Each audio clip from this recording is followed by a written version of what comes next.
This is Sports Chat with Nat. And it is the week 2 recap with Sports Chat with Nat. I'm Nat. Master T is off saving lives. Listen, I had to wait for the Falcons and the Eagles to be over for this recap. The Falcons pulled it out. They are in the locker room. They were in the locker room thinking that the Eagles had won the game.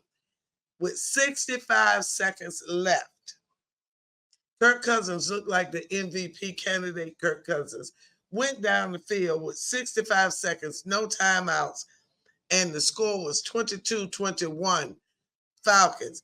Okay, Jalen had 83, and they rushed for 183 as well.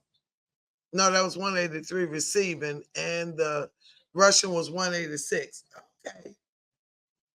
All right. But anyway, Falcons win 22-21.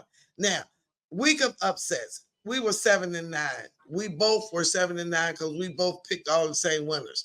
The upset of the week was Saints and the Cowboys. Nobody thought the Cowboys would get run out of their own stadium. Master T said, let me make sure I read, didn't expect the Saints to run through Dallas.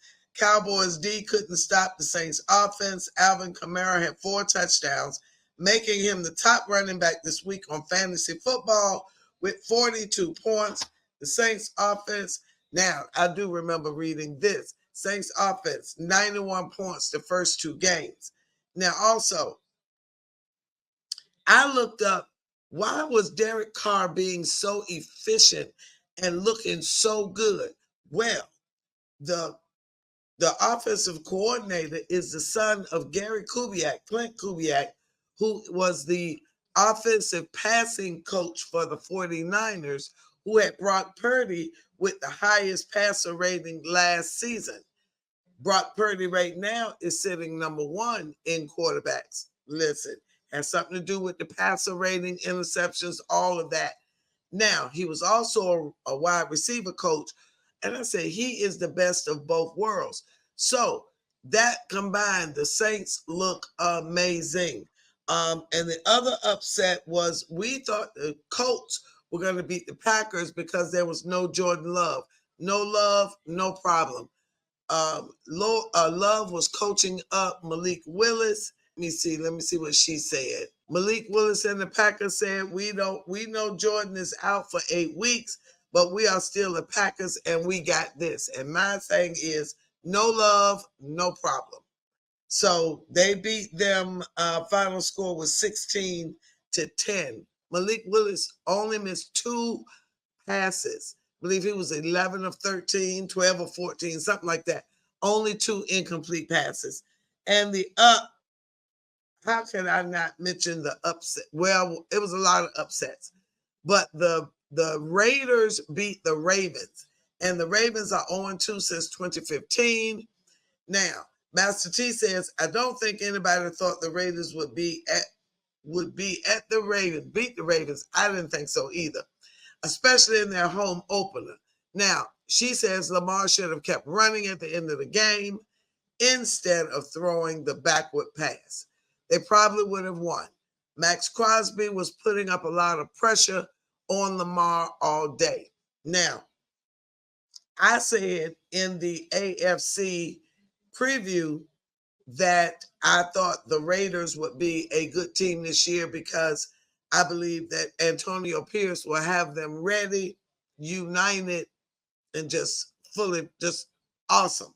Now, they look good. Now, let me go back to that Thursday night game that has everybody talking and thank you for those who participated in the question of the day, which was, should Tua retire? And Master T says, I only saw part of the game during my lunch break. And ironically, it was the point when Tua left with a concussion. This is shocking that it is only week 2 and he is left with a concussion. Also, thought it was interesting that DeMar was the one that hit him. Side note, so happy DeMar is back and playing. I'm not sure if I would say that Tua needs to retire DeMar literally died on the field, and now he is back playing. I think it is good that Tua is going to see a neurologist to see what's going on. That's Master T's take. My take is this. I worked with people with brain injuries, and their life was very different. Not saying he's going to get a brain injury, but I'm not saying he should retire, but at least wear the Guardian cap. But the latest I heard today, he will not retire. They did pick up Tyler Huntley, the backup for Lamar Jackson from the Ravens. They picked him up. So he'll be there to help Skylar Thompson. Moving on. The rest of the recap. 49ers at the Vikings. Now, Christian McCaffrey is on IR, and the 49ers definitely miss him with the loss. Justin Jefferson left with a calf injury and is day-to-day. Now, I say this. I'd say that the 49ers, I just told you Brock is the number one passer. Now, I think Jordan Mason looks good. The offensive line looks good. But I just told you the offensive coordinator for the Saints was the offensive pass coach for the 49ers. They're still in adjustment phase.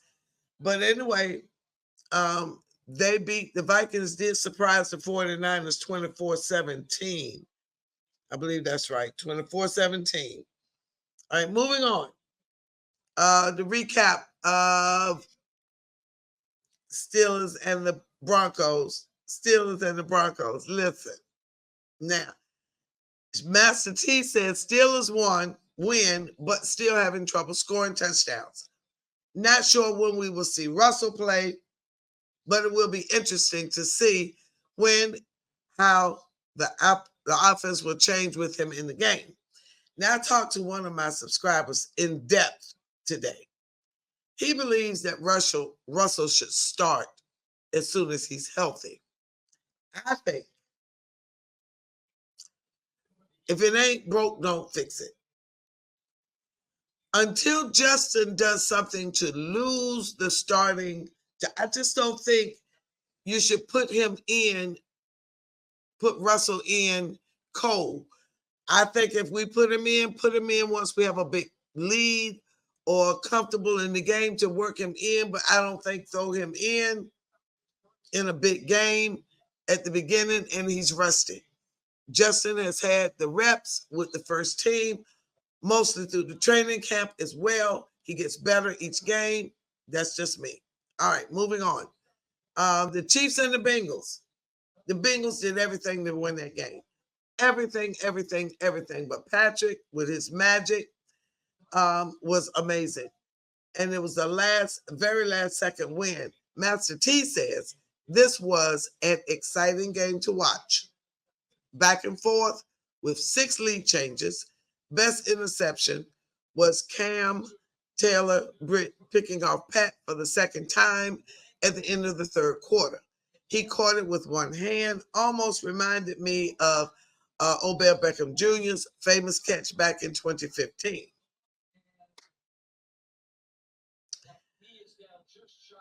Someone said they saw more of Taylor Swift than Travis Kelce. Listen, get over it. They're going to keep showing them. I know they are.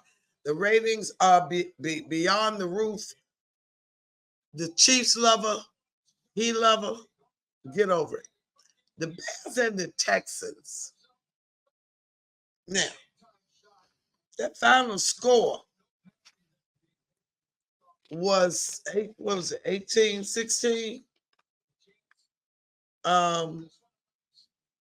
19-13. Caleb's been playing since he's 4 years old? Flag football. Master T says, talk about a defensive game.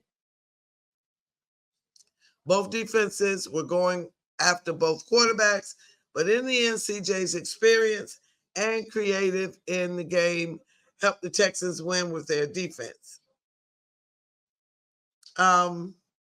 Listen, I said Caleb would probably be a rookie sensation. He ain't there yet. He got very frustrated, but he'll be better. Let me go back. I missed the Cardinals and the Rams. Master T says Cardinals blew out the Rams in their home opener. Marvin Harrison Jr. showed us why he was the 4th overall pick with 4 receptions, 130 yards, 2 touchdowns. Kyler Murray needs to target him more. I think the Rams missed Nakua, who is on IR. The Cardinals looked like the Cardinals of a couple of years ago. Kyler Murray was so fast. Oh my goodness. His feet just moved so fast. It was very exciting to watch. That final score was 34-10. And we both had the Rams winning that game. All right, now, the Browns and the Jaguars. Sunshine is not looking good. I don't know what's going on there. They're just not looking good. That final score was 18-13, the Browns over the Jags. Nothing to say about the Panthers other than the Chargers. We play them Sunday, the Steelers, and their rusher is doing very well. But I will get to that. So, anyway, that is the week 2 recap. It was a week of upsets.